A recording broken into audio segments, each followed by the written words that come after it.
폴킴은 공식 홈페이지에서 손편지로 결혼 소식을 알렸다. 9년 간 사랑을 키워온 연인과 함께 새로운 인생을 시작한다.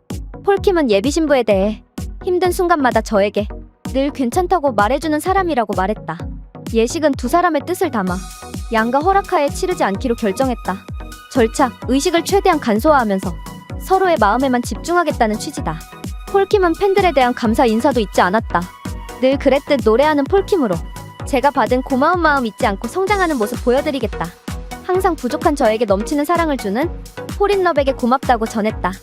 걸그룹 멜리스의 멤버 소희가 결혼, 은퇴를 동시에 밝혔다. 26일 소희의 소속사 IOK 컴퍼니는 IMBC 연예에 소희가 남자친구와 결혼하는 것이 맞다. 연예계 은퇴를 결정했기에 전속 계약을 마무리 짓게 되었다. 라고 공식적으로 밝혔다. 소희는 1년간 교제해온 15살 연상의 사업가 남자친구와 다음 달 혼인신고를 할 예정이며 예식은 가족과 지인만 모신 스몰 웨딩으로 치를 것이라 한다. 소희는 IOK 컴퍼니와 5월 초 전속 계약 만료를 앞두고 있었으나 재계약 대신 은퇴를 선택했다. 소희는 2017년 SBS 오디션 프로그램 K-POP 스타 시즌 6 더 라스트 찬스를 통해 방송에 데뷔, 앨리스라는 이름의 걸그룹 멤버로 활동을 시작했다. 음악 프로듀서 코드쿤스트가 AOMG를 떠난다.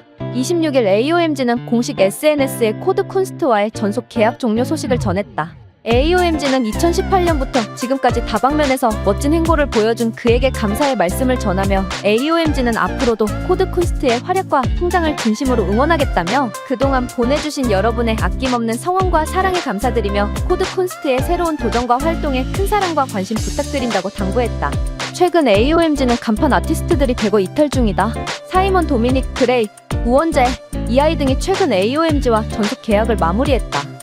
그룹 네이처 측이 활동 종료를 공식 선언했다. 4월 27일 네이처 소속사 NCH 엔터테인먼트는 공식 팬카페를 통해 팀 활동을 종료한다고 밝혔다. 소속사는 데뷔 후 몇 년 동안 열심히 달려오며 팬 여러분의 사랑을 받아온 네이처가 공식적인 그룹 활동을 종료한다.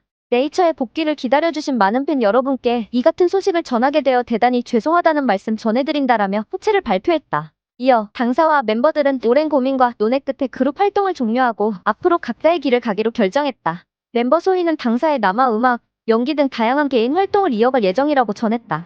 한편 지난 2018년 데뷔한 네이처는 2022년 세 번째 미니 앨범 네이처 월드 코드 W를 발매했다.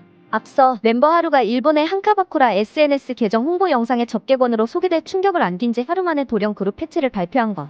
하루는 직접 SNS를 통해 목표를 위해 열심히 하고 있기에 따뜻하게 지켜봐 주셨으면 한다.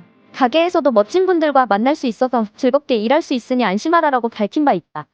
래퍼 CK가 대마 소지 및 흡연을 인정했다. 다만 필로폰 투약은 사실이 아니라는 입장이다. CK 측은 경찰 출석 과정에서 한 행동은 마약류 투약으로 인한 것이 아니라 어깨외 정근계 수술 이후 발생한 선망 증세에 기인한 것이라며 서울 용산경찰서에서 조사를 받을 당시에도 구체적인 진술을 하기 어려울 정도로 선망 증세가 심한 상황이었는데 담당 경찰관들도 귀가 후 상태가 호전된 다음 다시 출석할 것을 권유할 정도였다. 고 말했다. 소변과 모발 시료 제출 등 수사에 협조한 뒤 귀가하였고 바로 대학병원 정신과 전문의의 진료를 받고 새벽 입원하여 치료를 마친 후 현재 통원 치료를 받고 있다며 모발 검사 결과에서도 필로폰 성분이 검출된 사실이 없다고 강조했다. 하지만 대마초 소지 및 흡연은 인정했다. 이들은 CK는 서울 용산경찰서에서 마약류 관리에 관한 법률 위반으로 수사를 받았고 대마 단순 소지, 흡연 혐의에 대해 자수하였으며 해당 혐의에 대해 인정하고 있다며 대마를 소지하고 흡연한 시점은 서울 용산경찰서에 출석한 때가 아니라 앞서 말씀드린 어깨외 정근계 수술 이전이라고 덧붙였다. 유재환이 사기 의혹, 성희롱 논란 등에 휘말리자 불통 작전을 택했다. 최근 유재환은 결혼을 발표했다. 하지만 직후 작곡비 사기 의혹에 휩싸였다. A씨가 130만 원을 유재환에게 송금했으나 여러 핑계를 대며 곡을 주지 않았다는 것. 이후 유재환은 질타를 받을 행동을 한 점 죄송하다라고 사과했다. 하지만 이후 성희롱 논란까지 불거졌다. JTBC는 B씨와 유재환이 나눈 메시지를 공개했다. 유재환은 성적 파트너로 오래 지낸 경우도 많았다. 잠자리 할 땐 좀 들어갔다 등의 말을 했다. 이후 유재환은 SNS 계정을 삭제하고 잠적했다.